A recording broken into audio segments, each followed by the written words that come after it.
2024 T20 world కప్లో team India అద్భుతం చేసింది. గతంలో నాకౌట్లో నిరాశపరిచిన టీమిండియా ఈసారి మాత్రం డిఫెండింగ్ ఛాంపియన్ ఇంగ్లాండ్ని సెమీస్లో మట్టి కరిపించి ఫైనల్కి చేరింది. ఇక ఫైనల్ మ్యాచ్ని సౌత్ ఆఫ్రికాతో శనివారం ఆడనుంది. ఈ వరల్డ్ కప్లో టీమిండియా ఆల్రౌండర్ ప్రదర్శన చేస్తోంది. అందరూ ఆటగాళ్లు తమ స్థాయికి తగినట్టు గేమ్ ఆడుతున్నారు. కానీ ఒక్క విరాట్ కోహ్లీ మాత్రం ఘోరంగా నిరాశపరుస్తూ వస్తున్నాడు. మ్యాచ్ విన్నర్ అయిన విరాట్ కోహ్లీ ఇప్పుడు జట్టుకు భారంగా మారడం ఫ్యాన్స్ కి కోపం తెప్పిస్తోంది.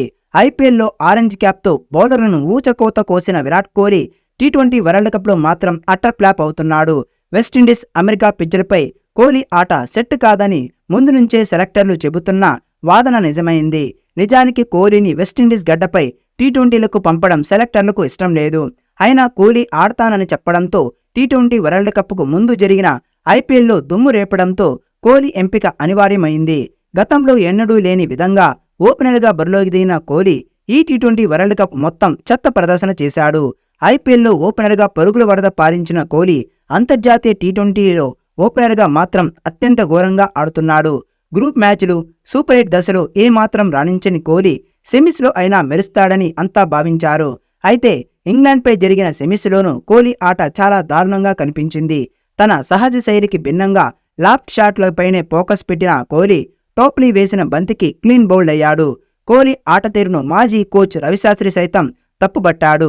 ఇది కోహ్లీ న్యాచురల్ గేమ్ కాదని చెప్పుకొచ్చాడు. రవిశాస్త్రి మాటలతో అటు టీమిండియా ఫ్యాన్స్ సైతం ఏకీభవిస్తున్నారు. ఎందుకంటే వికెట్ కాపాడుకోవాల్సిన చోట భారీ షాట్లకు పోయి వికెట్ ఇచ్చుకోవడం కోహ్లీ గతంలో చేసిన దాఖలాలు చాలా తక్కువ.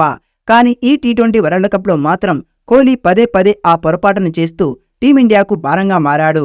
ఇంగ్లాండ్పై 9 బంతుల్లో 9 పరుగులు మాత్రమే చేసిన ఈ 35 ఏళ్ల కోహ్లీ ప్రస్తుతం జరుగుతున్న టీ20 ప్రపంచ కప్లో 10.71 సగటుతో మాత్రమే పరుగులు చేశాడు. స్ట్రైక్ రేట్ కూడా 100 మాత్రమే ఉంది. ఇది టీ20లకు ఏమాత్రం సరిపోయే స్ట్రైక్ రేట్. ఇప్పటి వరకు 7 ఇన్నింగ్స్ల్లో కేవలం 75 పరుగులు మాత్రమే చేశాడు కోహ్లీ. అటు కోహ్లీ కారణంగా యువ ఓపెనర్ యశస్వి జైస్వాల్ బెంచ్కే పరిమితం కావాల్సి వస్తోంది. నిజానికి కోహ్లీ భారత్ తరపున వన్డౌన్లో బ్యాటింగ్ చేస్తాడు. అయితే ఈసారి మాత్రం ఓపెనర్గా అతన్ని ప్రమోట్ చేయడం తప్పు అని ఇప్పటికే అర్థమైంది.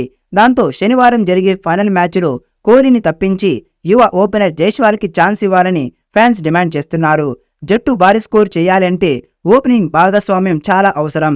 కాబట్టి ఫైనల్లో అయినా జైస్వాల్ లాంటి విధ్వంసకర ఆటగాడు జట్టులో ఉండాలని క్రికెట్ ఫ్యాన్స్తో పాటు మాజీలు కూడా అభిప్రాయపడుతున్నారు. కాబట్టి ఫైనల్ మ్యాచ్లో కోహ్లీని తప్పించి జైస్వాల్కి ఓపెనర్గా బరిలోకి దింపాలని, ఆ సాహసం చేయలేకపోతే శివం దుబే ప్లేస్లో జైస్వాల్ని ఓపెనర్గా తీసుకొని కోహ్లీని వన్డౌన్లో బ్యాటింగ్కు పంపాలని సలహాలిస్తున్నారు. మరి ఫైనల్లో విన్నింగ్ టీంని కెప్టెన్ రోహిత్ శర్మ మారుస్తాడా లేదా అన్నది చూడాలి.